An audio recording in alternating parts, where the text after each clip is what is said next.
भरत जी भी अपने संपूर्ण राज्य को छोड़ करके बड़े बेटे सुमति को राजगद्दी के ऊपर बिठा करके और जंगल में तपस्या करने के लिए और चले गए। कहां गए? नेपाल में गंडकी नदी के किनारे। गंडकी नदी में एक दिन खड़े होकर के संध्या वंदन इत्यादि कर रहे थे, तभी एक हिरण दौड़ती हुई आई। पीछे शेर पड़ा हुआ था, तो शेर से बचने के लिए उस हिरणी ने नदी में छलांग लगा दी। गर्भवती थी, छलांग लगाने के कारण उसका गर्भपात हो गया और नदी में ही उसके बच्चे का जन्म हो गया। हिरणी ने तो दूसरे किनारे पर जाकर के अपने प्राणों को ही त्याग दिया। भरत जी ने जब बहते हुए उस छोटे से बच्चे को देखा, मन में दया उत्पन्न हो गई, गए और उस बच्चे को पकड़ करके और अपने आश्रम में लेकर के आ गए। उसको दूध पिलाते थे, उसका बड़ा ध्यान रखते थे। देखिए, इसको कहते हैं आसक्ति। जो भरत जी महाराज चक्रवर्ती सम्राट का पद छोड़ करके आए थे, वो जंगल में आकर के एक हिरण के चक्कर में पड़ गए। इसलिए कहा जाता है कि ये है आसक्ति, जो कि कभी भी आ सकती, इसका कोई ठिकाना नहीं। कब किस में आसक्ति हो जाए कोई ठिकाना नहीं है। उस हिरण के बिना रह नहीं सकते थे। जब तब भजन इत्यादि करना सब कुछ भूल गए, दिन भर उस हिरण के बच्चे के साथ में खेलते रहते थे। जब कभी जब करने के लिए बैठते तो हिरण का बच्चा आता और उनका मुख चाटने लग जाता। सब छोड़ गया। आए थे हरि भजन को और ओटन लगे कपास, सब कुछ छूट गया। एक दिन वो हिरण हिरणों के झुंड में जाकर के मिल गया, लेकिन वो भरत जी के मन में हिरण के प्रति इतनी आसक्ति हो गई कि दिन भर उस हिरण को याद करते रहते। और जब मृत्यु हुई तो मन में हिरण का ध्यान रह गया, तो अगले जन्म में हिरण ही बन करके पैदा हो।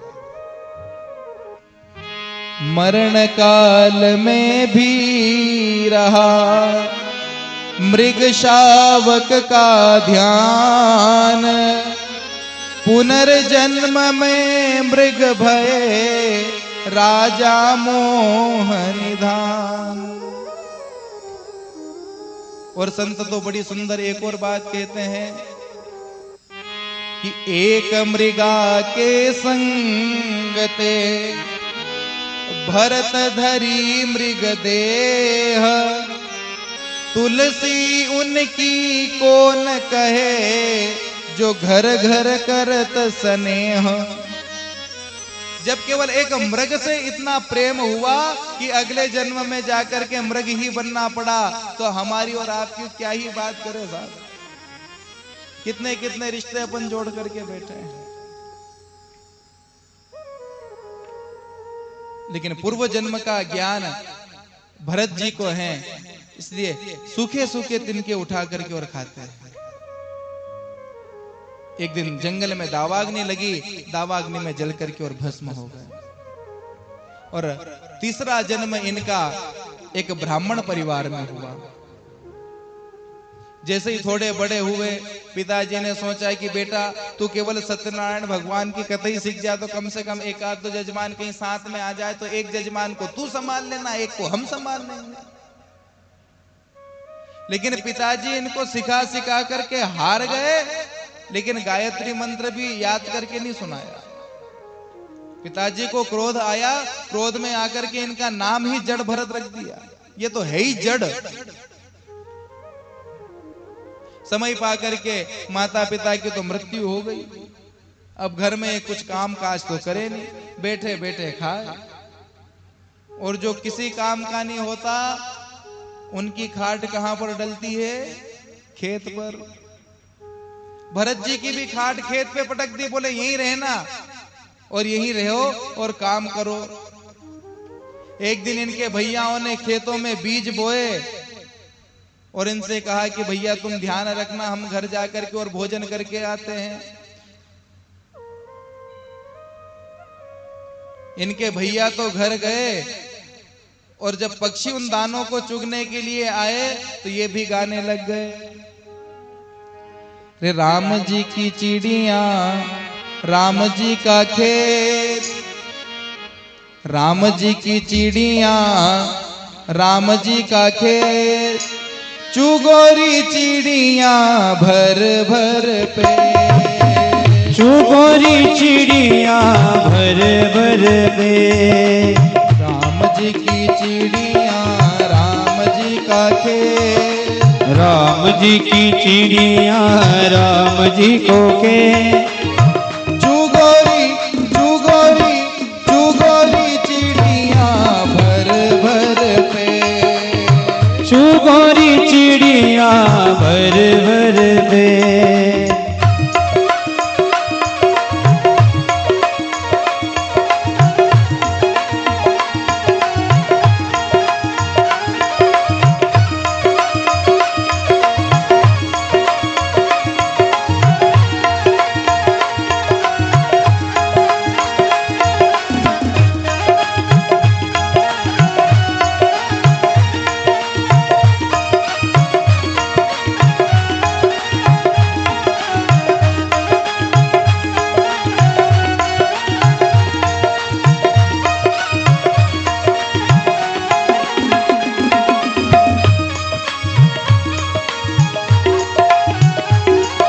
राम जी की चिड़िया राम जी को खेत, राम जी की चिड़िया राम जी को खेत, चुगोरे चिड़िया भर भर पे, चुगोरे चिड़िया भर भर पे।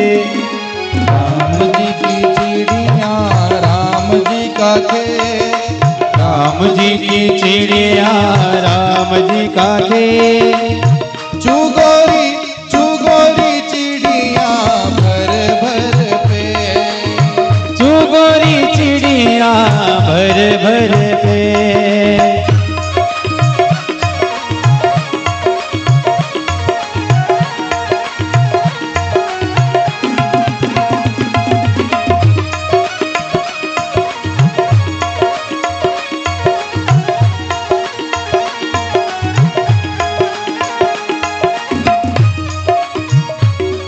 एक दिन भरत जी ऐसे ही बैठ करके गा रहे थे, राम जी की चिड़िया राम जी का खेत।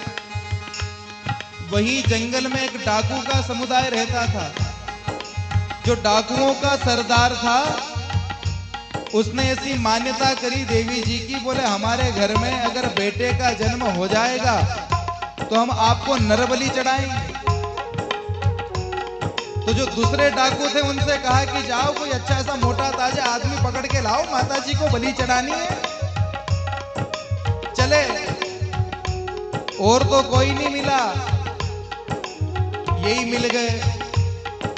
बैठे बैठे गा रहे हैं, राम जी की चिड़िया राम जी का खेत, राम जी की चिड़िया राम जी का खेत, चुगोरी चुगोरी चिड़िया भर भर पे, चुगोरी चिड़िया भर भर पे। जैसे उन डाकुओं ने देखा ये बढ़िया मोटे ताजे हैं, पकड़ दिया। पकड़ करके लेकर के आए, डाकुओं ने बहुत खिलाया।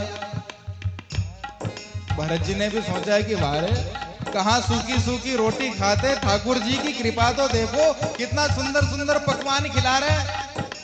खूब खाया, नहलाया, सुंदर परफ्यूम लगाई, इत्र लगाई, अच्छे कपड़े पहनाए,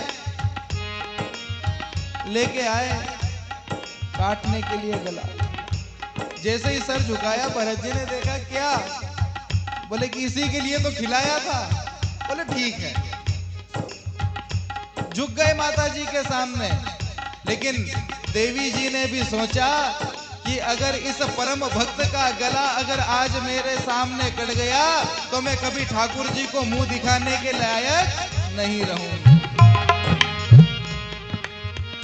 क्योंकि इसको किसी संसार से मतलब नहीं है।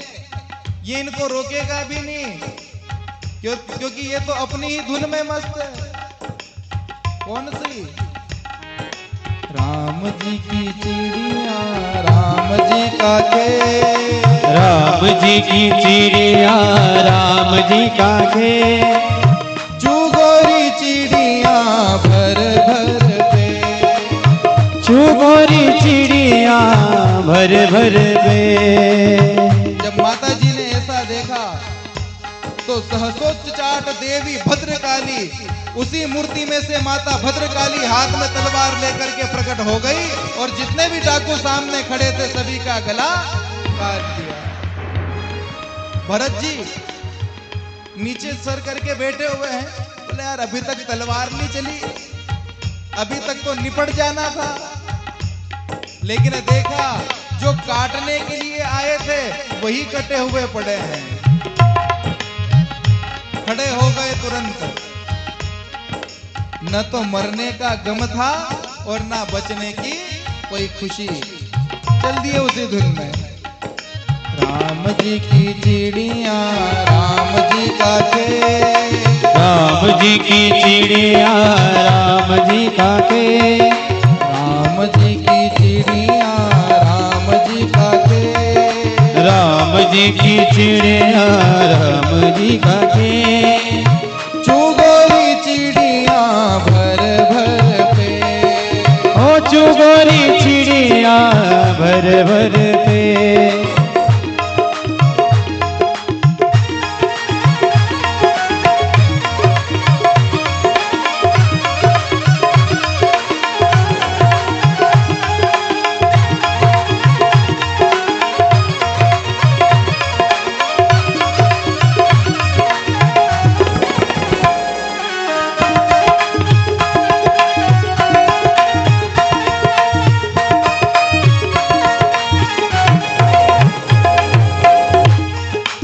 जा रहे हैं मार्ग में, उधर से राजा रहुगण की पालकी आ रही है। तभी पालकी में लगे हुए कहारों ने जाकर के रहुगण से कहा, बोले महाराज एक कहार थोड़ा बीमार हो गया है। बोले ठीक है, इसको अलग हटाओ, किसी दूसरे को पकड़ के लाओ, लगा लो। तो कहार ढूंढने के लिए गए तो रास्ते में यही मिल गए। इनसे कहा कि चलो भाई लग जाओ, लग गए। पालकी को अपने कंधे पर उठाया और चले, और जैसे ही चलते हैं तो देखते हैं कहीं पैर के नीचे कोई कीड़ा आकर के मर नहीं जाए। अगर कोई पाप हो गया तो 3 जन्म से भटक रहे हैं, आगे और भटकना पड़ेगा, इसलिए पैरों की तरफ देख करके चलते हैं। जैसे ही कोई कीड़ा आता कूद जाते हैं। अब पालकी में लगा हुआ कोई कूदे तो पालकी में बैठने वाले की क्या हालत होगी। कभी कार वगैरह में पीछे बैठे हो तो जब कोई स्पीड ब्रेकर आता है तो कैसे उछलते हो, उसी प्रकार से स्पीड ब्रेकर के जैसे उछले तो राहुगण के सर में लगी। उनने पूछा कि क्यों रे, कैसे चला रहे हो, तुमको पालकी चलाना नहीं आता। तो तीनों कहारों ने सोचा कि ये चौथा वाला जो आया है आज अपना गला कटवा देगा। उन्होंने कहा अयम अधुनेव नियुक्तोसी, जिसको अभी अभी अपन ने पालकी में लगाया वही सबसे ज्यादा गड़बड़ कर रहा है। रहुगण ने जैसे ही झांक करके देखा तो बड़ा अच्छा मोटा ताजा शरीर नजर आया, तो उसने कहा ओहो, तुमने भी कहां बेचारे दुबले पतले से आदमी को लगा लिया रे, कितना दुबला सा है, इससे कोई भार उठेगा पालकी का। व्यंग करते हुए कहा,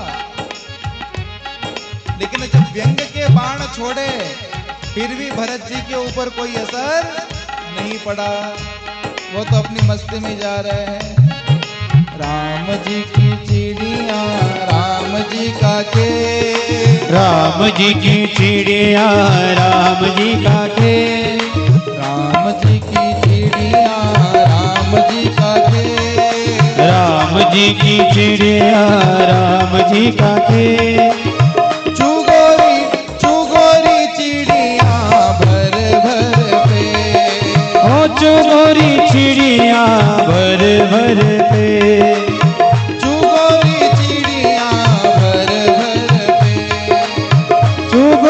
चिड़िया भर भर पे। बोले श्री बाल कृष्ण लाल की जय हो। फिर आगे बढ़े, जैसे ही मार्ग में फिर चींटा आया, फिर कूदे, फिर जब रहुगण का सिर फूटा तो उसने कहा, क्यों रे मतवाले कहीं के, प्रमत्तस्य चेते करोमि चिकित्साम दंडपाणि रिवः। खड़ा रे, अभी तेरी ढंग से चिकित्सा करता हूं, तेरा इलाज करना ही पड़ेगा, ऐसे नहीं मानेगा। मतवाला बना डोल रहा है, इतना मोटा ताजा होके खड़ा है, फिर भी तुझसे एक पालकी का भार नहीं सहन होता। रहुगण ने कहा, महाराज आप कह रहे हो कि मैं मोटा हूं। अरे राजन, ये मोटा होना पतला होना ये तो शरीर का गुण धर्म है। मैं जो हूं न तो मोटा होता हूं न पतला होता हूं, न कभी जन्म लेता हूं न कभी मरता हूं। नैनम चिन्यन्ति शस्त्राणि नैनम दहति पावकः। ये तो शरीर के धर्म है, मैं तो आत्मा हूं। जब ऐसी बातें राजा रहुगण ने सुनी, झांक करके देखा तो कंधे के ऊपर मोटा सा जनेऊ नजर आया, तुरंत कूद करके और नीचे गिर पड़े।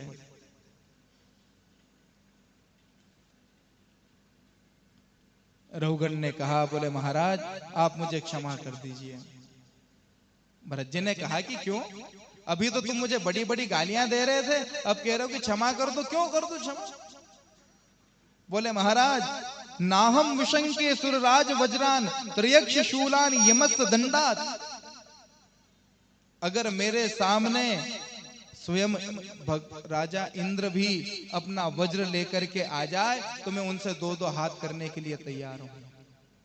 त्रयक्ष शूलान यमस्त दंडात, साक्षात भगवान शंकर भी अगर मेरे सामने त्रिशूल लेकर के आ जाए युद्ध करने के लिए तो उनसे भी मैं दो दो हाथ करने के लिए तैयार हूं।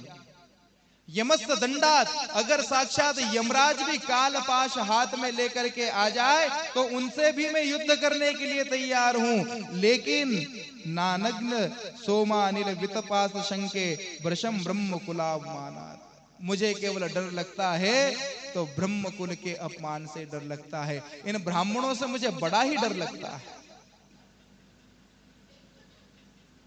क्योंकि अगर इनसे मैं युद्ध करूंगा तो केवल मेरी ही मृत्यु होगी, लेकिन अगर ब्राह्मणों से अगर मैंने बैर करा तो मूलम समूलम दहति ब्रह्म स्वारणि पावकः।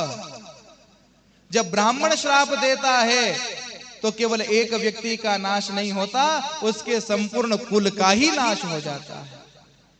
संत सतावे तीनों जावे धन वैभव और वंश, और नी माने तो देख ले रावण कौरव कंस। संपूर्ण नाश हो जाता है।